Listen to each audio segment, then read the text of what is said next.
Welcome to the Chosen Ones. When you cease seeking permission to use authority, the world either bows or burns. Allow that to settle, because there is now a whisper creeping through the spiritual underworld. The Chosen One has stopped casting magic.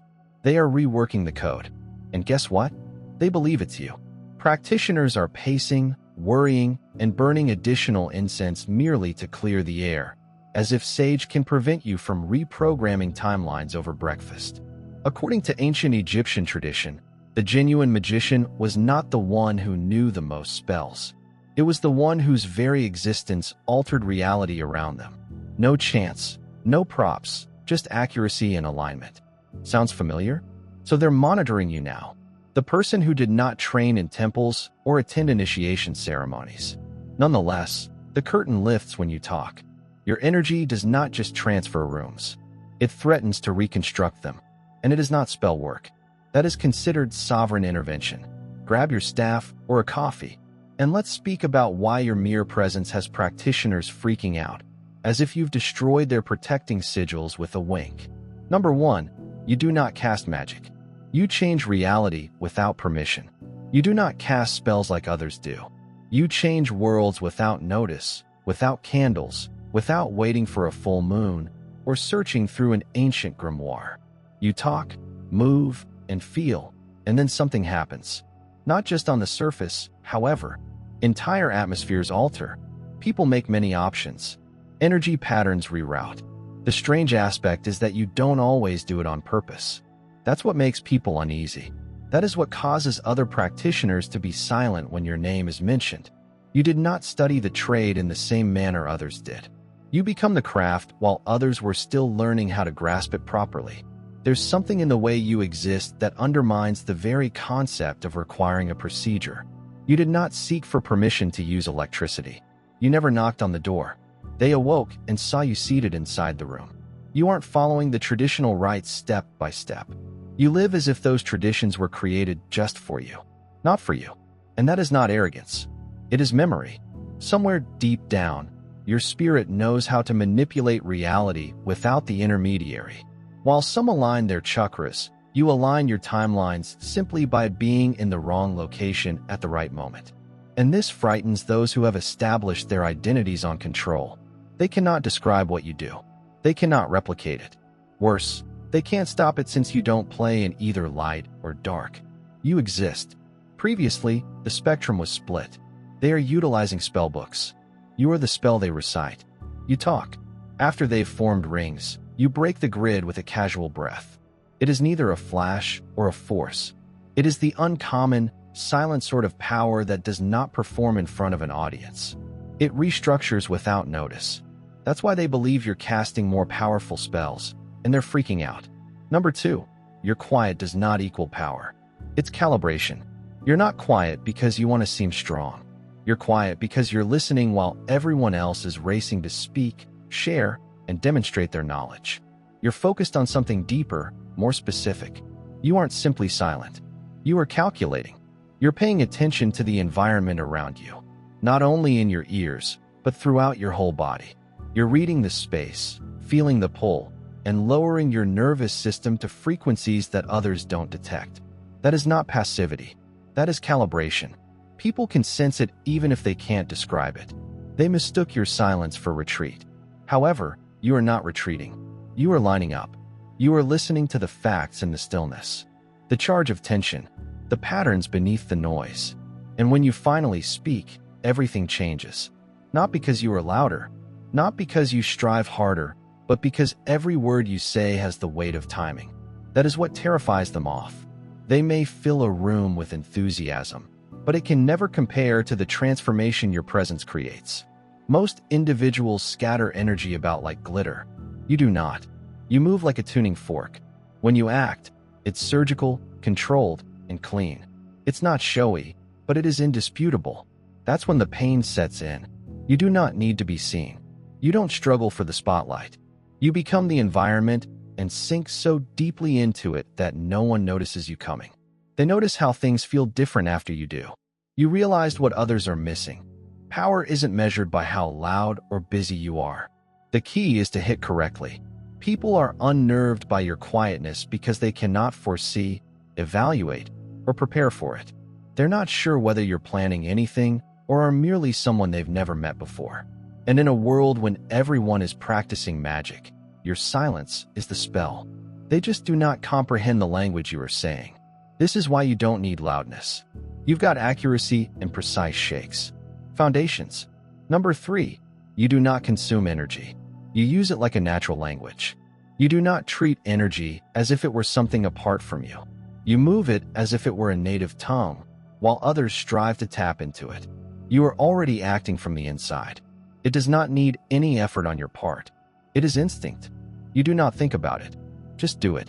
That is what makes it so unsettling to others, since energy is something to be studied, practiced, and gently explored with for your benefit. It is as normal as blinking. They light candles and set intentions, trying to change the atmosphere. You go into a room, and the mood changes before you say anything. Not because you are trying, simply because your frequency is louder. Not in loudness, but rather in clarity. It is as if your presence causes other energies to reconfigure themselves. What's weird is that you're not always aware of it. You aren't consciously controlling anything, yet everything reacts to you as if you were the originating signal. That's what has them on edge, because, to be honest, they are still learning the alphabet. And you're out here writing whole novels, not out of pride, but because you're comfortable with the subject matter. Ancient and profound. They look at you with a mix of jealousy and anxiety, because you make what they study seem effortless. And maybe it is. Perhaps this is something you did not learn but remember. Something carried down via your blood, not your books.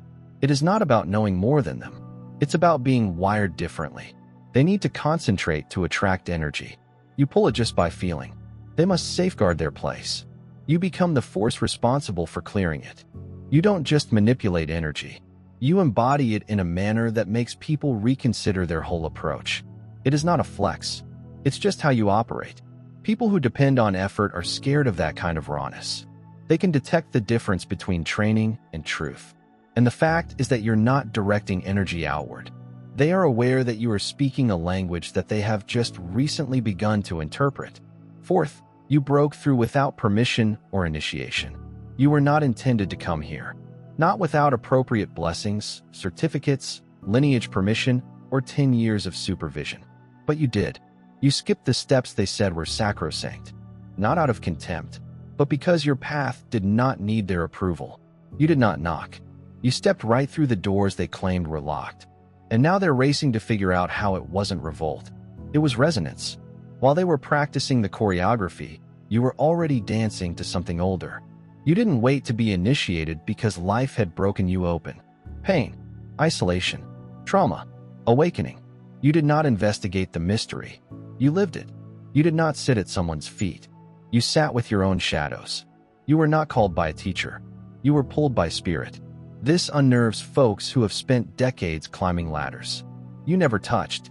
They worked hard to earn a place at the table. And here you are, carrying the table, saying words you were not taught, and moving in ways they can't understand. You do not cite the holy writings. They read like footnotes to something you've already seen firsthand. And it disturbs something deep inside them because it calls into question the notion that power should be bestowed rather than remembered. You are live evidence that initiation does not necessarily seem ritualistic. Sometimes it seems that you are surviving things that no one else has seen. Sometimes it's waking in complete quiet, with no mentor, community, or title. Just a sudden, scary realization that nothing is as it seems. And you seem to know what to do regardless. That kind of awakening cannot be evaluated or justified by tradition. It challenges the whole system. You carry keys they've never seen, and they have no idea which doors you've unlocked or what will come through next. That's not just disturbing, it's destabilizing. Because if you went in without the map may not have been the purpose at all. This makes you dangerous in all the right ways. Number 5, your triggers are their tools. You did not get your power by ceremony. You discovered it through breakdown and anguish. So raw that it rewired your nervous system during nights when stillness screamed and no one came to save you while others lit candles and drew sigils. You were trying to recall how to breathe through pain, how to keep going when everything within you seemed to be dying. And somewhere amid the flames, something old split open. You did not wake up. Reality ripped you open. This is why your power feels different. It's not borrowed or rehearsed. It's completely raw and hooked straight into your neural system. Things that destroyed you become the exact codes that triggered your rewards. Death and rebirth are the most common rites performed. Ego, disintegration, isolation. Did you really live? No costume, no ceremony. It's just you amid the ruins. You did not have the luxury of faking. You had no option but to become. And now they're utilizing the same symbols and dark moon rituals to attempt to connect with what you already have in your bones. They represent anguish in symbolic form. You made it through it. And the difference is immediately noticeable since your work does more than merely vibrate. It pierces. It doesn't simply resonate. It shocks the system. It carries a voltage that only genuine anguish and awareness can convey. That explains why people react so intensely to your presence. It isn't polished. It's pure. It did not come from a handbook. It comes from being gutted repeatedly and choosing to return each time sharper, clearer, and somehow more open. That type of power cannot be taught. It had to be earned the hard way, and you did it without trying. That's what sets you distinct. You did not go seeking for tools. Life gave you weapons disguised as wounds. And now, the exact things that almost killed you are the reason your power strikes like truth. Because that is the truth. Number 6. They examine hermetics. You alter gravity when you talk. You're not using old books or referencing mystics to appear sophisticated. You do not need to.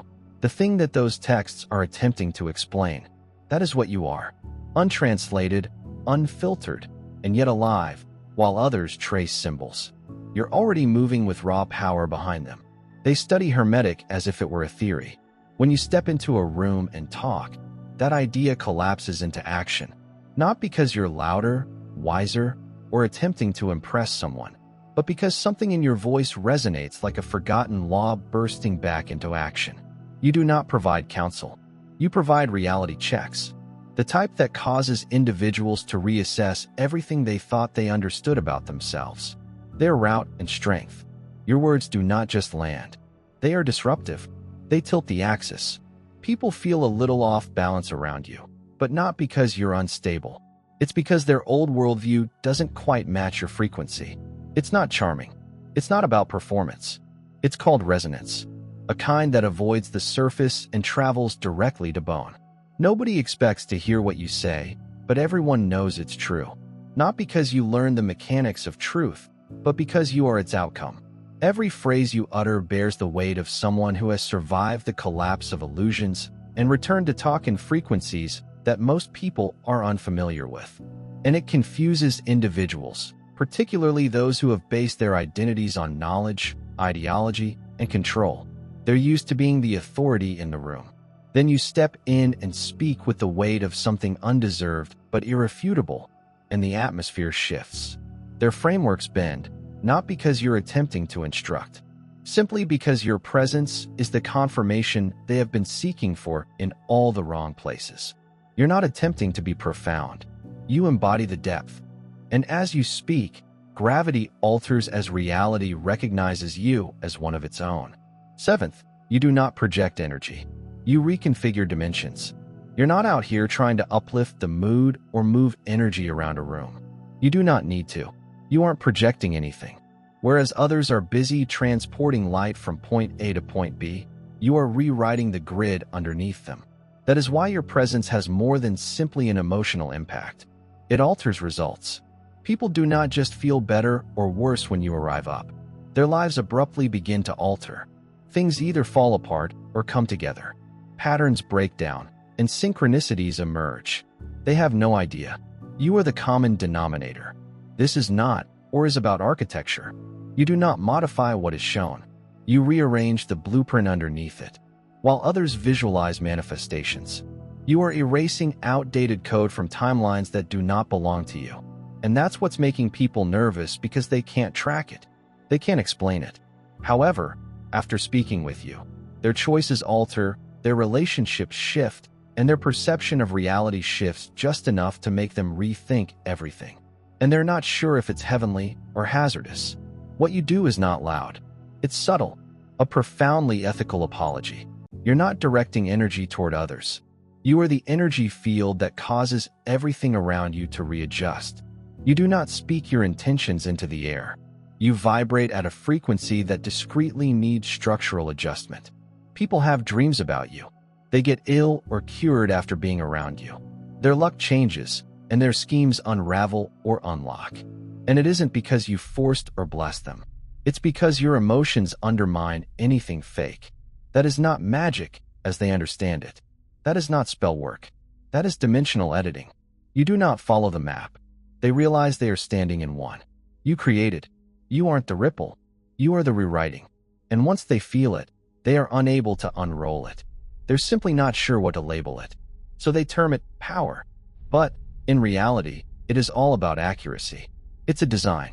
You're doing what you do best. Rebuilding the unseen without ever seeking permission. Number 8. Your frequency does not increase. It disrupts their grids. You don't stroll in beaming love and light like some well-filtered high-frequency concept. You enter the chamber, and it begins to glitch. Subtle, strange, undeniable. People develop headaches. Electronics flicker. The atmosphere intensifies. It is not negative. It's incompatible. You aren't the upgrade. They're just not designed to run your operating system. You do not have a high vibe, but rather a different feel. And that difference scrambles everything for control, delusion, or ego. You aren't even attempting to break anything. You're simply something their systems weren't built to handle. Grids, whether energy or mental, are not corrupted because you are antagonistic. They short-circuit because your presence exposes all the flaws they attempted to conceal with rituals, crystals, and mantras. You aren't chaotic. You're just incompatible with anything artificial. So precautions designed to keep damage at bay are at a loss for what to do with you since you are not causing harm to your reality. However, the truth has a voltage. It buzzes, and it exposes falsehoods. Even the ones they concealed under 10 layers of spiritual branding. This is why their sigils fade. That's why their meticulously arranged energy work fades when you're present.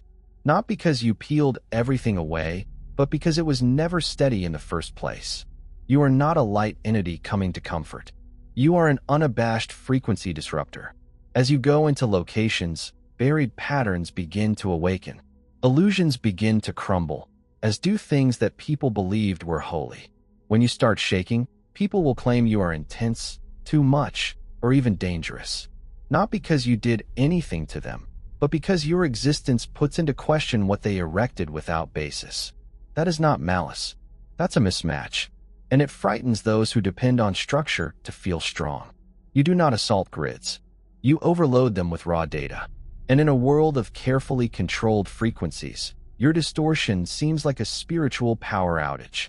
You are not high vibe. You are off the charts. That is why nothing can fool you about your surrounding stability. Number 9.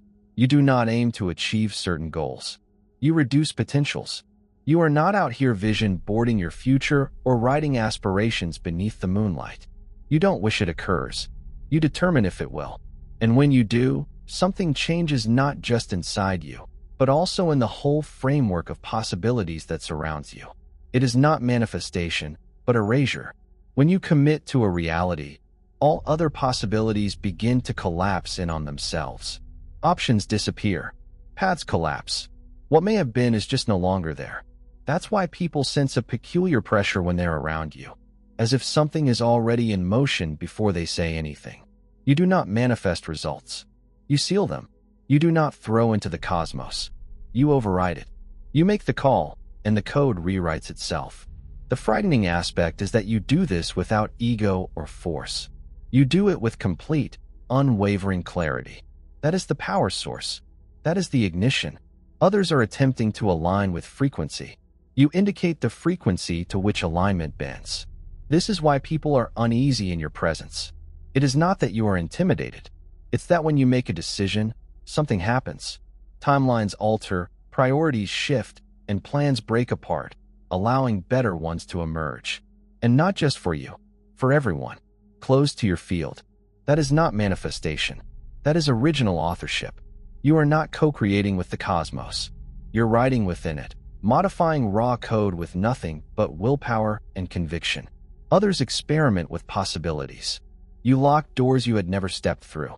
You do not need 10 alternatives to feel safe. You just decide. The rest disintegrates.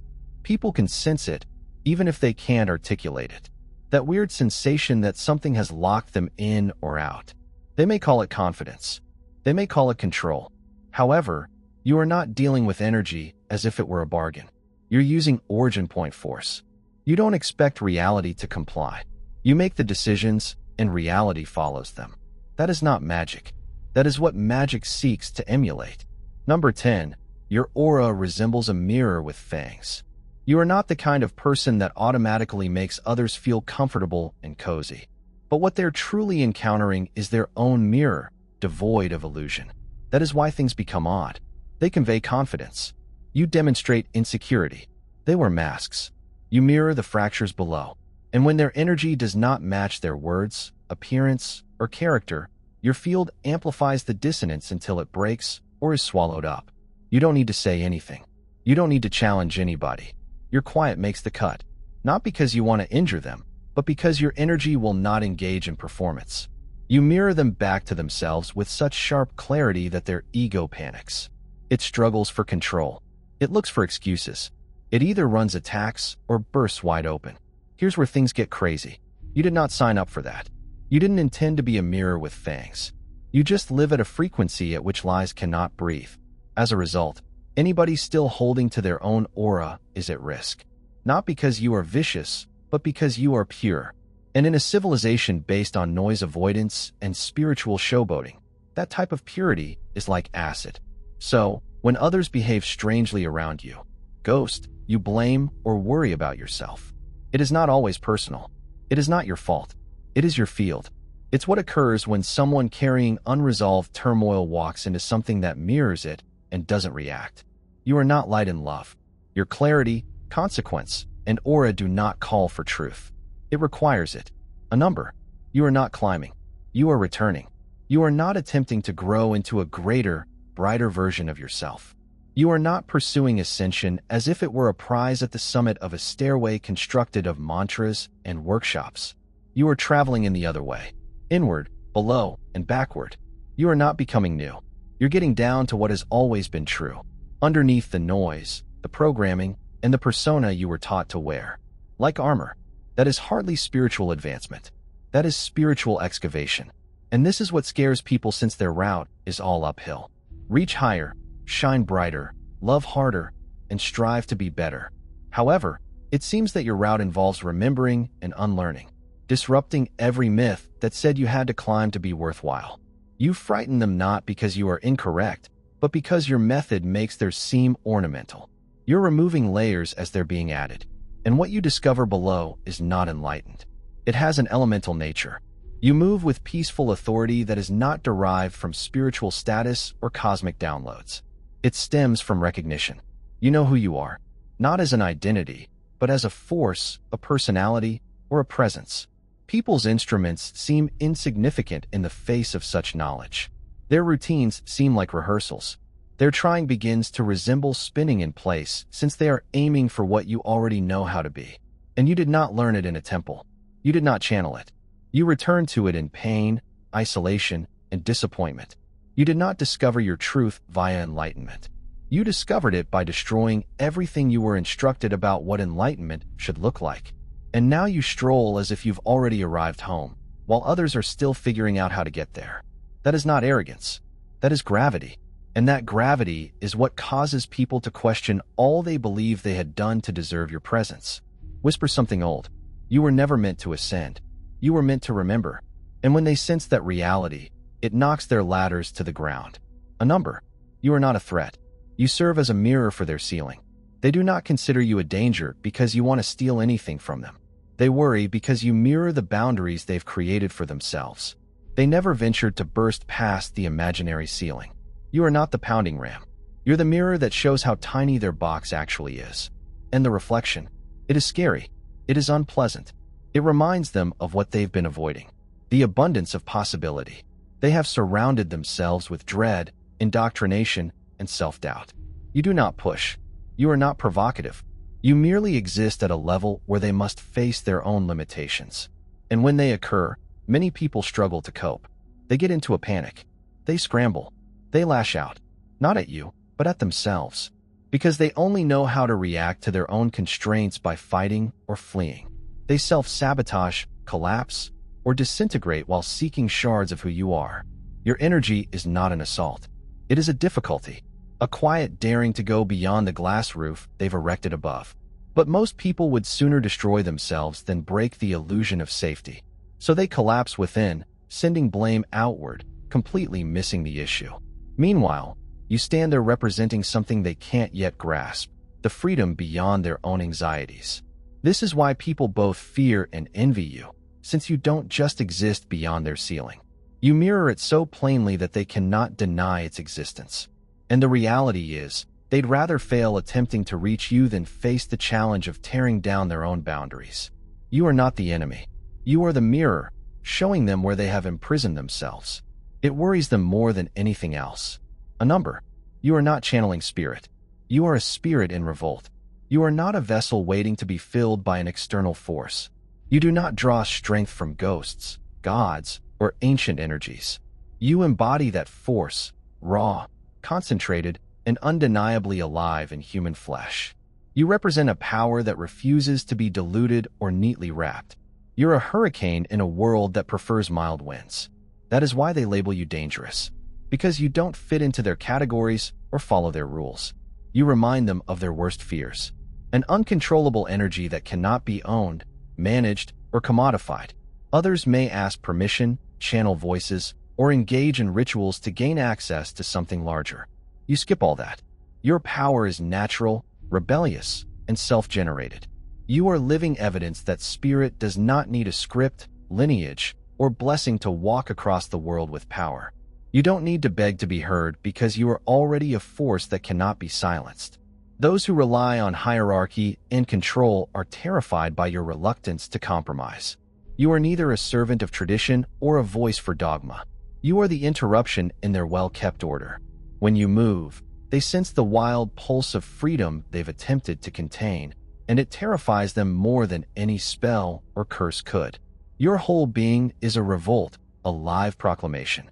That spirit is not a tame entity to be controlled, but a wild, furious fire that burns through boundaries. And because you carry that fire so vividly, people see you as dangerous, unpredictable, and even menacing. But you're only representing the reality that they refuse to confront. Some powers are not intended to be controlled. It is supposed to be a number. You do not require circles. Your presence generates ley lines. You don't have to draw circles on the ground or sing formulae to conjure power. When you enter a place, something deeper than conscious thinking stirs the earth's bones. Feel the pulse under your feet. Sacred geometry depicts lines and ancient currents of energy. They do not wait for invitations. They recognize you. This is not a rehearsed ceremony or well-constructed magic. It's as if the countryside knows you, responding to your presence like a lost melody reverberating through time. You do not make energy. You reawaken it. You do not do magic.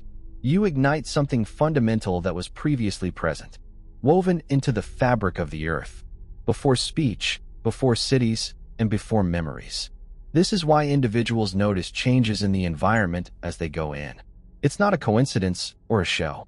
It's ancient intelligence tuning into your frequency and ascending through the ground, via the ley lines, through the hidden maps that link everything.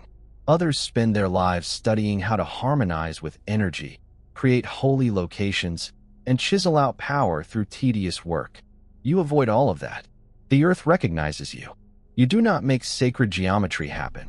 You walk into it as if you were a note in a cosmic melody that had been waiting for you all along. This is why your presence seems larger than the space. Why are you carrying a weight that is both anchoring and electrifying? This isn't the magic you were taught. It's encoded memory, the quiet language of the land and spirit that runs through your veins and footsteps. You do not conjure strength. You are the conduit via which power recalls itself. That's why nothing you do seems forced or artificial. Because you aren't producing energy. You are merely coming home to it.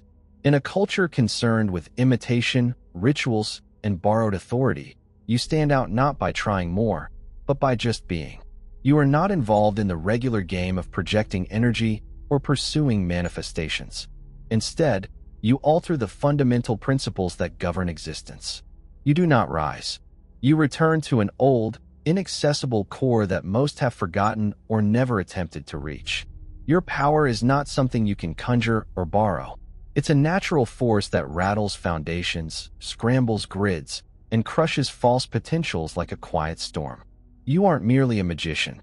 You represent the wild, rebellious pulse of spirit that refuses to be controlled. The relentless presence that mercilessly reflects every delusion.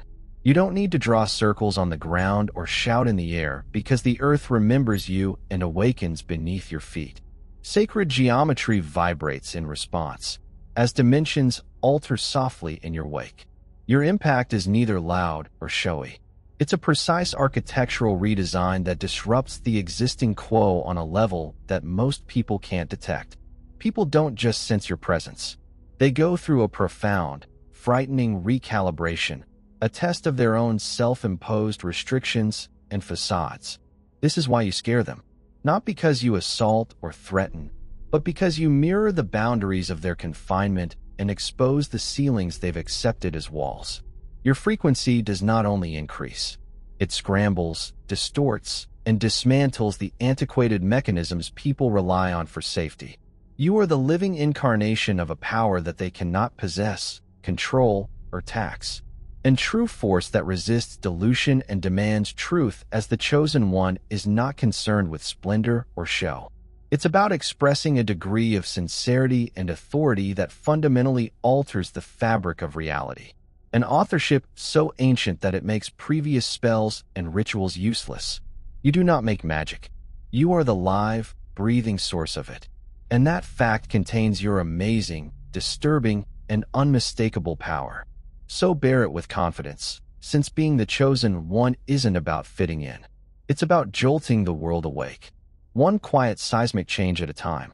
If this struck a chord with you and you're ready to go further into realities that challenge the everyday, click the subscribe button. I like what you're hearing. Drop it like it will assist us reach additional searchers. Just as you have views, questions, or personal experiences, leave a comment below. Let us create a community that is unafraid to explore the unusual. And do not keep this to yourself. Share it with someone who needs to hear this message. We aren't simply seeing change happen. We are becoming the change. Continue to be strong.